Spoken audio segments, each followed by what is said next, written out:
नमस्कार। किताबका आवाजहरूमा तपाईहरूलाई स्वागत छ। यस युट्युब च्यानल मार्फत हामी किताबको आवाज बन्ने प्रयास गर्नेछौँ। अनेकौं दिनदेखि किताबका पानाबीच गुम्सिरहेका हामी सबैका भावनाहरूलाई प्रस्तुत गर्नु हाम्रो चाहना हो। सुरु गरौँ आजको पहिलो पानाबाट।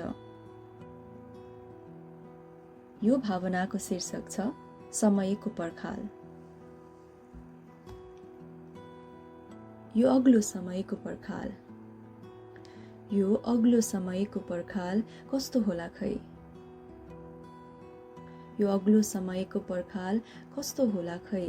काँडै काँडाको तार या घना जंगल बीचको नदी अनि बतास, बन्द कालो सिसा बीच पत्रै पत्रको जाल वा अप्सरा र दीप, हरियाली बगैँचा बीच स्वर्गीय बखान झैं रंगीला जुनकिरी सहित अनुमान लगाउन खोजिरहन्छन् जिन्दगीको मातमा लट्ठ परेका मेरा दिमाग।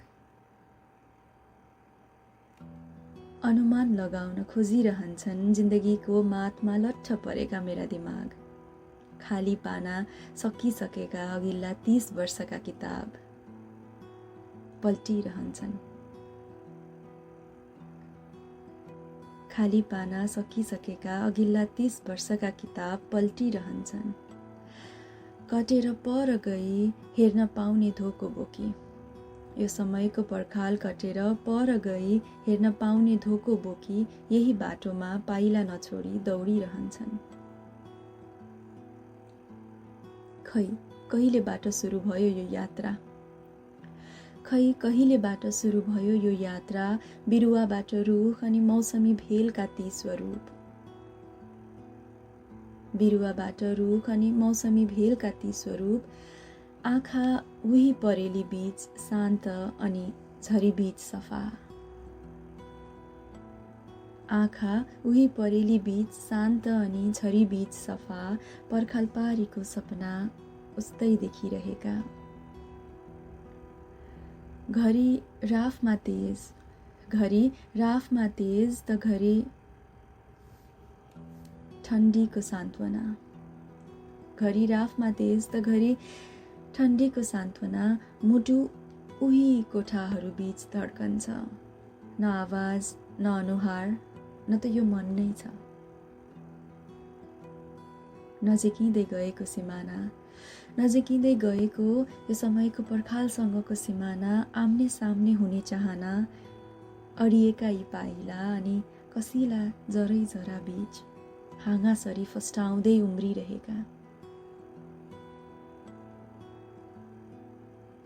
अड्किएका यी पाइला अनि कसिला जरै जरा बीच हाँगासरी फस्टाउँदै उम्रिरहेका। उही समयको पर्खाल नाग्ने बहाना खोजिरहेका।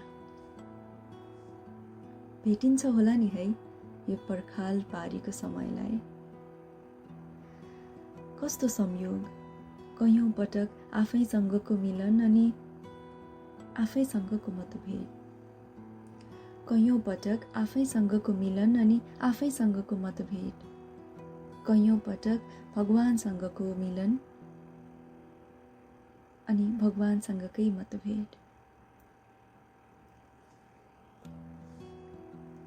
कहिले हँसिलो उज्यालो प्रकाश त कहिले गुन्ठै गुन्ठा बोकेको गह्रौँ आकाश।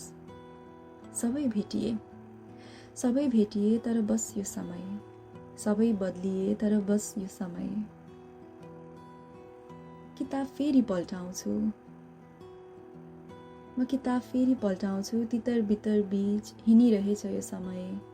पानीको छालले किनार नछोडे झैं बार बार धक्का दिइरहेछ यो समय।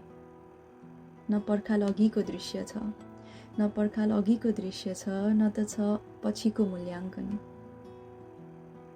न पर्खाल अघिको दृश्य छ, न त पछिको मूल्याङ्कन। पर्खाल वरिकै मात्र छाया, सायद यही रहेछ जीवन।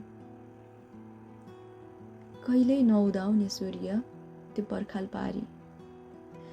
कहिल्यै नउदाउने सूर्य त्यो पर्खाल पारी। भेटिँदैन भो थन्क्याए किताब आँसु गहभरी। भेटिँदैन भो थन्क्याए अब किताब आँसु गह भए। त्यो पर्खाल पारी त आकाश पो रहेछ, पर्खाल पारी त आकाश पो रहेछ। चेतना पलाउँदा त सुने ऊ जमिनमै परेछ, चेतना पलाउँदा त सुने ऊ जमिनमै परेछ। आखिर के का लागि यति सङ्घर्ष मोल्यौ, आखिर के का लागि यति सङ्घर्ष मोल्यौ। आँखा चिम्लिँदै गर्दा पो देखेँ तिमीले बल्ल ती आँखाहरू खोल्यौ, आँखा चिम्लिँदै गर्दा पो देखेँ तिमीले बल्ल ती आँखाहरू खोल्यौ। सायद त्यही समय पारी लगिदिन्छ कि तिमीलाई, सायद त्यही समयले पारी लगिदिन्छ कि तिमीलाई भन्दै अर्को जन्म पनि पुनः त्यही सपना, पुनः त्यही जोखिम। सायद त्यही समय पारी लगिदिन्छ कि तिमीलाई भन्ने आशा गर्दै अर्को जन्ममा पनि पुनः त्यही सपना, पुनः त्यही जोखिम अनि त्यही बाटो रोज्यौ। पुनः त्यही सपना, पुनः त्यही जोखिम अनि पुनः त्यही बाटो रोज्यौ।